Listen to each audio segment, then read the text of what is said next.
Now let me be clear again today that I do not take the outcome of an independence referendum for granted. Nor do I assume that everyone who voted SNP last week necessarily supports independence. I recognise the work we have to do to persuade a clear majority of people in Scotland that independence is the best future for our country. That is why in the months ahead we will update the detailed and substantive case for Scotland becoming an independent nation.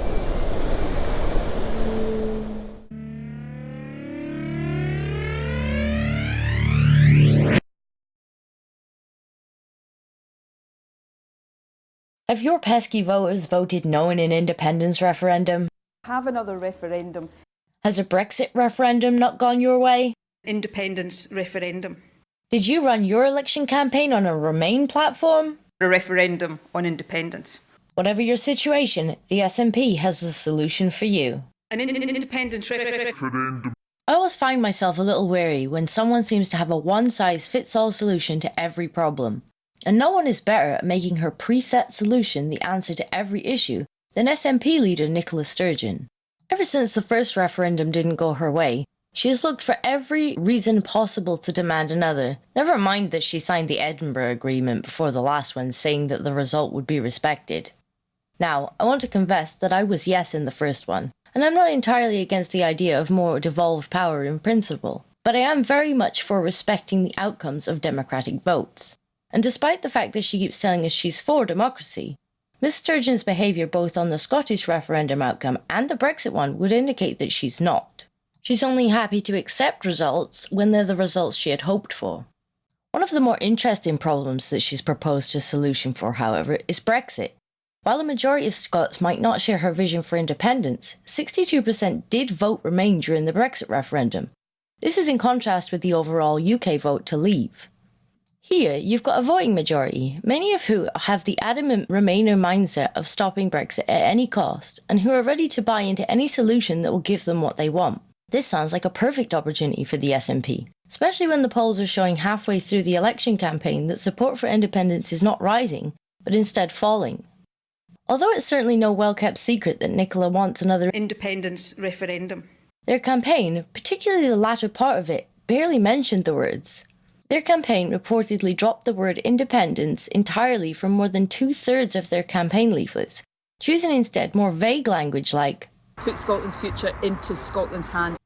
Not to mention their intention to push for another referendum next year, with the message on voting day looking a lot more like this. A vote for the SNP helps to lock Boris Johnson out of Downing Street.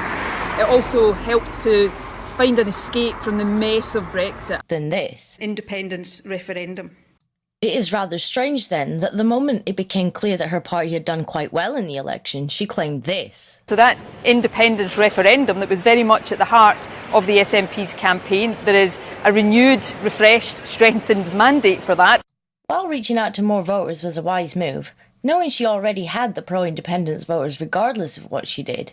And admittedly, she does make a small attempt to mention that not all of those people who voted for her will be pro-independence. This does seem like an attempt to mislead people into believing that the position's popularity has risen among Scottish voters.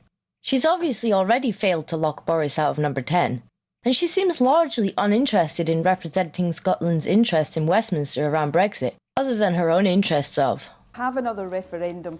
But let's for a moment be charitable, and say that it was at least implied that she would save Scotland from Brexit with independence, and that the plan going forward is to leave the UK and reapply to the EU as an independent nation. Therefore, in theory, satisfying both groups. On the surface, that might make sense, but do pro-independence voters really want to wind up tied to the EU?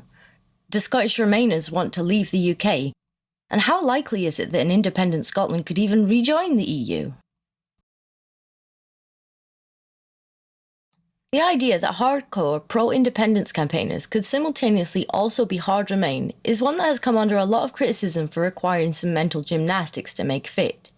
In fact, it is estimated that 36% of the SNP's own supporters backed Brexit. Many of the pro-independence arguments strongly mirror the pro-leave ones. Both these positions strongly revolve around leaving part of a union where they hold a minority of overall seats, and thus not much power to change things they don't agree with, and taking back control of policies, laws and spending. Arguably, an independent Scotland in the EU would have less say about policies handed down from the EU than they do in the UK, with only 6 seats in Brussels, down from 8 20 years ago. While member states may get some input on EU law, ultimately Scotland would not have enough power to stop a law it didn't agree with being passed if the other member states were for it. And it would be all but pointless for voters to vote in new representatives if they disagreed with the new law passed if the rest of the EU agreed. Most of you will likely remember Articles 13 and 11 of the EU's Copyright Directive, something which many members of the public in a number of the member states disagreed with, yet were powerless to stop. So if your reasons for wanting independence are having the power to set out your own rules and laws, without a more detached power passing down their own onto you, it's worth asking if the EU is any better in this regard. Given that the only party really offering people who are both Unionists and Remainers a home was the disastrous Lib Dems, the SNP's shift to focusing on keeping Boris out of number 10 and backing Remain likely pulled a number of people in from this voting group. For a woman who barely stops repeating the word independence referendum, Nicola barely uttered it throughout the election campaign. This suggests that she was fully aware that Remain voters aren't necessarily for independence and that support for one doesn't imply support for the other. Yet she was still happy enough to wave them at Westminster to claim that Scotland's being held in the UK against its will as soon as they'd safely finished casting their votes. She reportedly tweeted the IndieRef 2020 hashtag 21 times in the fortnight before the election campaign began, but since then only used it just once during her campaign, and in over 200 press conferences she only mentioned her intention for this once. Yet despite her lack of campaigning on it, and despite previously saying you would have to see over a sustained period of time clear majority support for independence that was indicative of the fact that a significant number of people who voted no had changed their minds. the moment the election was over, she was claiming it to be a clear mandate for one. So that independence referendum that was very much at the heart of the SNP's campaign, there is a renewed, refreshed, strengthened mandate for that. Some previously Unionist Remainers may indeed have swapped to the independent side of the debate, but given the wording, or more accurately lack of wording, in the campaign, it would be impossible to claim Remainers want independence. In fact, it is more likely that most of them just didn't want a Tory seat.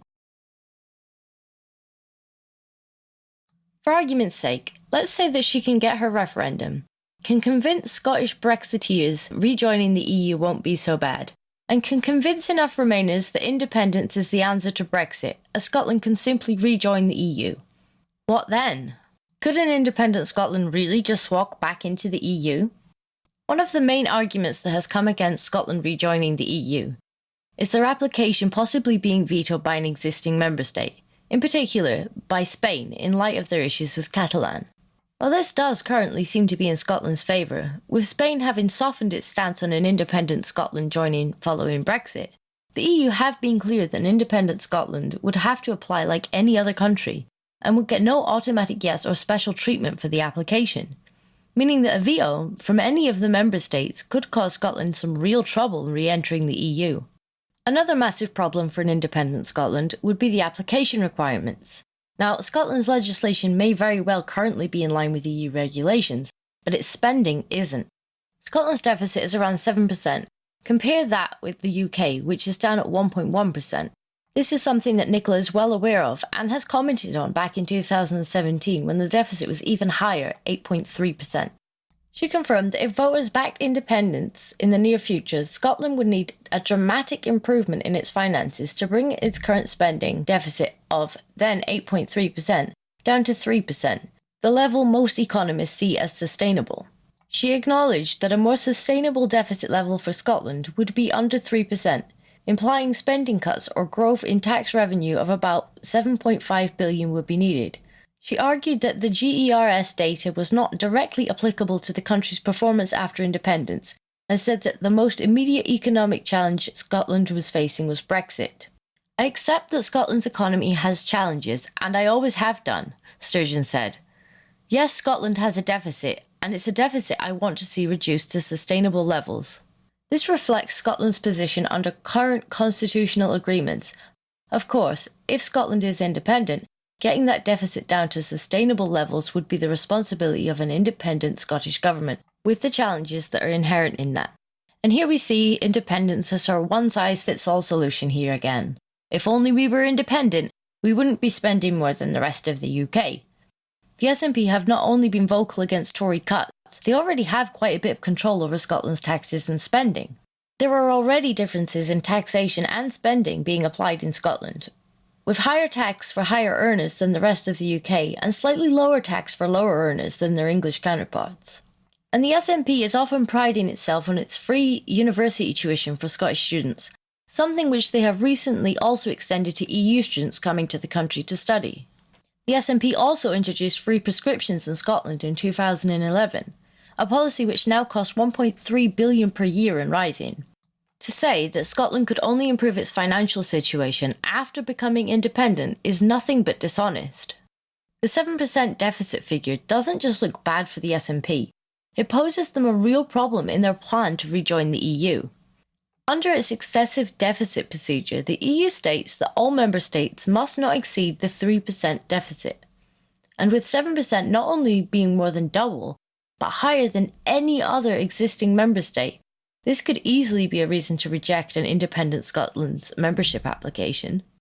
And even if, somehow, this would be overlooked due to Scotland being given some kind of preferential treatment, even though it was warned that it wouldn't receive this, the EU would certainly apply its corrective arm to reduce overspending, forcing the country to comply with EU recommendations and sanctions to correct their excessive deficit, which they would need to comply with or risk fines.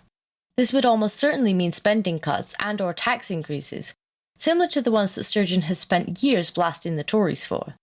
The EU would also likely enforce a border between Scotland and England, an issue that Nicola has batted away as not being her personal policy, as if that would make a difference to the reality of the EU imposing it. If you joined the EU, you would have to have some form of border with England, wouldn't you? I mean, why is it different for Scotland and England than it would be for North and South of Ireland? The point I was coming on to make is that's not my policy. It is not my policy to take the UK out of the European Union, out of the customs union, out of the single market. And of course, we don't yet know. We may have grave concerns about the direction it's going in. We don't yet know what the ultimate relationship will be post-Brexit, if Brexit happens, between the UK and the EU. As someone who grew up close to the border, I can tell you that for many in that region, the closest city by far is on the other side of it. Implementation of a hard border could cut people off from their jobs and from access to their most local city, so the very least she could do would be to address the issue when asked about it, rather than imply that it simply wouldn't be her fault if it happened. Is this really the freedom to rule themselves that the Scottish people are hoping for? I know back in 2014 when I wanted independence, it certainly wasn't what I had envisioned for an independent Scotland, and is something which I think will be a hard sell to Eurosceptic yes voters. In spite of this, Nicola has firmly tied the independence cause to Remain now, and if she thinks it's likely to push the yes into a majority, you can be sure she will promise to rejoin the EU the moment Scotland becomes independent. If and when another independence referendum comes about, I'm not going to tell you how you should vote. Ultimately, that's up to you. If you're hardline independence, the prospect of being rejected by the EU and the sacrifice of some spending cuts to stay afloat may very well be worth it in your opinion for that freedom. But if you're hoping that Nicola Sturgeon has the answer to all of your Brexit woes, then it's perhaps worth remembering that when posed with a problem, independence is often the answer that she gives first, and then tries to make it fit later. Because her ultimate goal is not fixing Brexit. It is now, and always has been, Independence, independence. Independence, independence, independence, independence, independence. We wish to become an independent country. Anyway, let me know what you guys think, and I'll see you soon.